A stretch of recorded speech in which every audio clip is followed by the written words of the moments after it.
Sayın Cumhurbaşkanı Memnun Hüseyin'in davetine icabetle gerçekleştirmiş olduğumuz ziyareti dün akşam Sayın Cumhurbaşkanı'nın ev sahipliğinde bir yemekle ve ikili görüşmelerle geçirdik.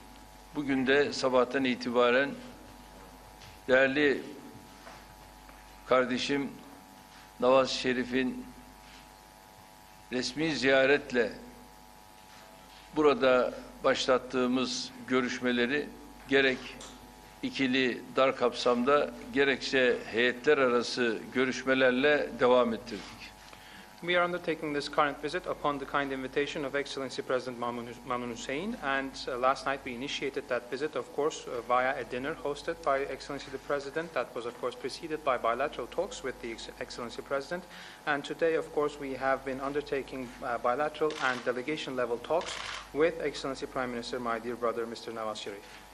Bu vesileyle tüm Pakistanlı kardeşlerime, tüm milletim adına en kalbi selam ve sevgilerini iletmek isterim.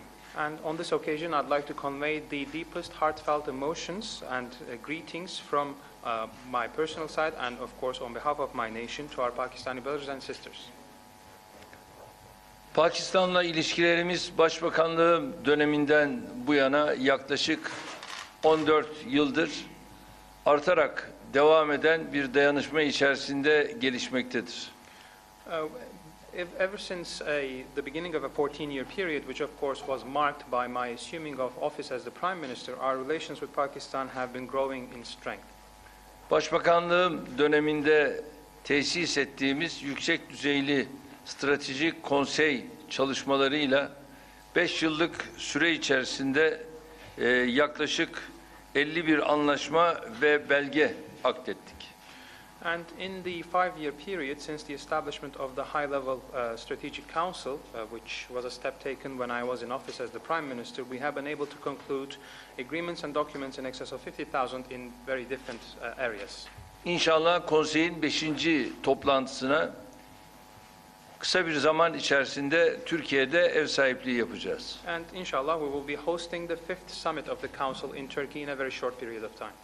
Tabii aramızda siyasi, askeri, ekonomik, ticari, kültürel birçok çalışmalar devam ediyor. Of course, as we speak, there are numerous activities and functions that are being fulfilled between our countries in the fields of politics, military, economy, trade and cultural affairs. Bütün bu çalışmaların yanında savunma alanında olsun, sağlık alanında olsun, enerji alanında olsun kaydettiğimiz birçok gelişme var. In addition to all of these efforts, we have also been making improvements and progress in the fields of defense, healthcare, energy and others. Az önce değerli kardeşimin de ifade ettiği gibi 2017 yılına girmeden serbest ticaret anlaşmasını tamamlamayı hedefliyoruz. As mentioned, my dear brother, we are aiming to conclude the free trade agreement before 2017. Bölgesel ve uluslararası gelişmeleri değerlendirme fırsatını bulduk. We have also had the opportunity of discussing regional and international developments. Özellikle Keşmir konusunda son dönemdeki gelişmeleri ele aldık. Especially touched upon the recent developments with regard to the matter of Kashmir. Keşmirli kardeşlerimizin yaşadıkları sıkıntılar ve kontrol hattında artan gerilim göz ardı edilemeyecek boyutlara ulaşmıştır. The increasing number of problems and the increasing tension along the control line that are, of course, having a significant impact on our brothers and sisters in Kashmir have come to the point where we can no longer ignore them. Kontrol hattındaki gerilimi ve can kayıplarını endişeyle izliyoruz. We are very concerned and keeping a close eye on the tension along the control line and the loss of life.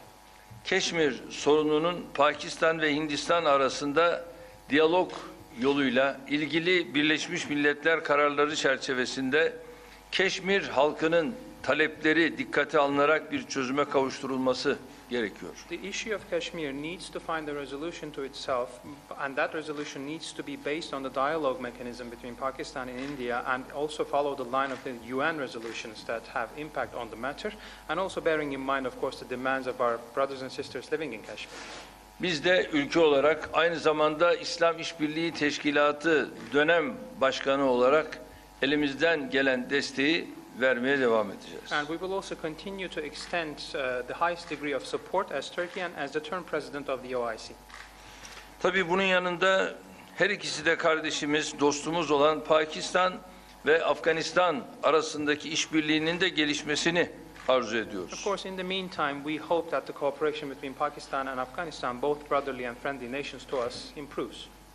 2007 yılında yine Başbakanlığım döneminde başlattığımız Türkiye, Afganistan, Pakistan üçlü zirve süreci bu noktada çok önemlidir. And with regard to this matter, the mechanism of Turkey, Afghanistan, and Pakistan tripartite summit mechanism is of key importance, which was initiated in 2007 when I was the Prime Minister. Zirvenin meyvelerini verdiğini ve iki ülke arasında diyalog mekanizmalarının kurulduğunu görmekten memnuniyet duyuyorum. I'm also very happy to see that this mechanism, this summit mechanism, has yielded its fruits and has led the way to dialogue mechanisms being established. Pakistan ve Afganistan'ın işbirliği her iki ülkeyi de etkileyen terör belasının çözümü konusunda olmazsa olmazdır. The cooperation between Pakistan and Afghanistan is a sine qua non when it comes to the resolution of the scourge of terrorism, of course, which impacts both nations. Değerli basın mensupları, Türkiye ve Pakistan en zor zamanlarda hep birbirlerinin yanında olmuştur. Distinguished members of the press, Turkey and Pakistan have always been side by side through the toughest of times. Tıpkı İstiklal Harbimizde olduğu gibi. Just like Pakistan was on our side during our War of Independence. 15 Temmuz darbe girişimi akabinde de milletimizin kara gün dostu olduğunu Pakistan çok açık ve net göstermiştir. And also in the aftermath of the heinous coup attempt on the 15th of July, the people of Pakistan has demonstrated clearly that Pakistan is a friend in need.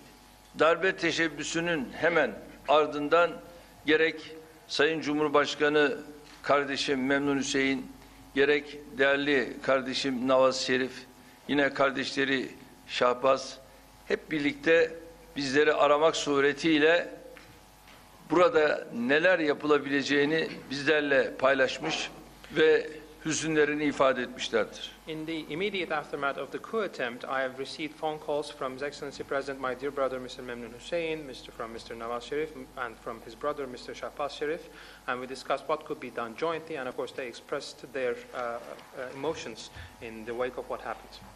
Ve parlamentonun her iki kanadı da gerek ayrı gerekse oy birliğiyle aldıkları destek kararları, ülkemize gerçekleştirilen destek ziyaretleri bize güç vermiştir. We have also received support and force from the unanimous decisions from both chambers of the Pakistani Parliament and also high-level visits that were undertook as a sign of support to Turkey. Pakistan'ın bu duruşunu ve samimiyetini asla unutmayacağız. We will never forget this stance and this sincerity by Pakistan. Bu darbe girişiminin arkasında Fethullahçı terör örgütü ve onun Pensilvanya'daki başının bulunduğu artık kesinlik kazanmıştır. It is now certain that behind this coup attempt you have the Gulenist terrorist organization and its leader residing in Pennsylvania. Yıllardır hizmet, eğitim, diyalog gibi en masum kavramları kullanan bu yapının hedeflerine ulaşmak için kan dökmek dahil her türlü yola başvurabileceğini 15 Temmuz'da maalesef acı bir şekilde gördük. This structure has been hiding behind the facade of acceptable concepts and terms such as delivering service, education, and dialogue for many years, but we saw on the 15th of July that they would not refrain from resorting any method, including bloodshed, so that they can achieve their purposes. Geçmiş itibariyle 40 yıla dayalı bir çalışmayla Türk Silahlı Kuvvetlerimiz başta olmak üzere polis teşkilatımıza, yargı teşkilatımıza, devletin tüm bakanlıklarına gayet sakin bu masum kavramlar bahane edilerek sızma hareketini gerçekleştirmişlerdir. Over a very long period of 40 years, they have undertaken infiltration operations aiming the Turkish armed forces, the Turkish police force, the judiciary, and all levels of different ministries, all ministries indeed, by using and hiding behind these innocent concepts. Ve bunun neticesinde de o gece bütün milletimizin vergileriyle almış olduğu F-16 uçakları başta olmak üzere helikopterlerle kendi sivil halkına bomba yağdırmış, Türkiye Büyük Millet Meclisi parlamentomuzu bombalamış, Cumhurbaşkanlığı külliyemizi aynı şekilde bombalamış, özel kuvvetler aynı şekilde ve İstanbul'umuzun nadide 1. Boğaz Köprüsü'nü bombalamak suretiyle her türlü ihaneti, alçaklığı yapmışlardır. And on that night, these people carried out several heinous acts, and all of the heinous acts that you can imagine, by means of utilizing the taxpayers' money, or rather the weapons such as F-16s and fighter helicopters, attack helicopters acquired by taxpayer money, to fire upon and bomb the innocent civilian population. They bombarded the Grand National Assembly of Turkey, the presidential complex, the headquarters of the special forces, as well as the first Bosphorus Bridge in Istanbul. O gece 248 şehit verdik ve 2193 gazi vererek ülkemiz millet olarak bağımsızlığına sahip çıktı. And on that night, we had 248 martyrs, as well as 2,193 veterans, but as a result of that struggle, our nation actually took ownership of its independence. Milletimiz şehadete yürüdü ve demokrasisine sahip çıktı. Our nation marched towards martyrdom and took ownership of its democracy.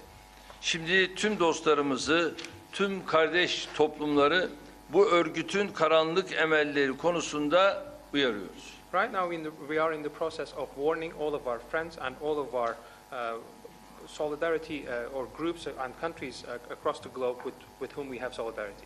Ülkemizdeki FETÖ kalıntılarıyla kararlı bir mücadele içerisindeyiz. We are undertaking a determined fight against the remnants of this FETÖ terrorist organization in our country. Bugünkü Pakistan gazetelerinde bazı köşe yazarlarının masum ifadeleri pek de kabullenilecek ifadeler değildir. Çünkü onlar bu süreci bizimle yaşamadılar. Some columnists in Pakistani newspapers today were underlining or were making very innocent statements or remarks, but those are not actually very favorably welcomed by us because they were not with us when we had those experiences. Pakistan Milli Eğitim Bakanlığı'yla bizim oluşturduğumuz Maarif Vakfı'nın müşterek çalışmalarıyla buradaki tüm öğrenciler en ideal şekilde ele alınarak yine yetiştirileceklerdir. The students in these schools will be taken care of to the highest standard thanks to the cooperation and joint work between the Ministry of Education of Pakistan and the Maarif Foundation that we established. Bu konuda Pakistan yönetiminin göstermiş olduğu dayanışmaya çok teşekkür ediyorum. And I am thankful for the solidarity demonstrated by the Pakistani administration on this matter.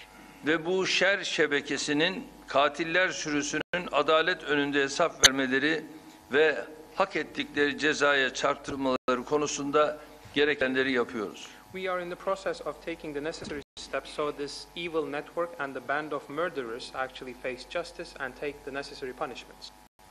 Pakistan'ın da güvenliğine ve kamu düzenine karşı tehdit oluşturan bu terör örgütünün bertaraf edilmesi konusunda Pakistan yönetimi en başından itibaren işbirliği göstermiş, gereken önlemleri almıştır. This terrorist organization is a security threat or a threat to the security and public order of Pakistan, and since the very beginning the Pakistani administration has been in solidarity with us in coming up with ways to fight against them. Şimdi ise örgütle bağlantılı şahısların 20 Kasım'a kadar ülkeyi terk etmelerini istemiştir. And the recent development in this solidarity and support has been the decision by the Pakistani government to ask the people affiliated with this organization to leave Pakistan by the 20th of November. Gördüğümüz kadarıyla bu örgüt artık Pakistan'da da barınamayacaktır. As far as we've been able to see and tell, this organization will find no shelter in Pakistan. Bu kararlı tavrından dolayı Pakistan hükümetine şahsım, milletim adına huzurlarınızda teşekkür ediyorum. And in your presence, I would like to thank once again the Pakistani government for their decisive stance against this organization, both on the personal account and on behalf of my nation. Bu tutumun tüm dost ve kardeş ülkelere örnek olmasını temenni ediyorum. And I hope that this attitude will set the example to all other friendly countries. Terörle mücadelede Pakistan'la ortak yanlarımız var. When it comes to the fight against terrorism, we have common points that we share with Pakistan. Pakistan'da Türkiye gibi teröre çok büyük bedeller ödemiş bir ülke. Pakistan is also a country that has paid a significant cost as a result of terrorism, just like Turkey. Hala da ödemeye devam ediyoruz. And we are both continuing to pay the same cost.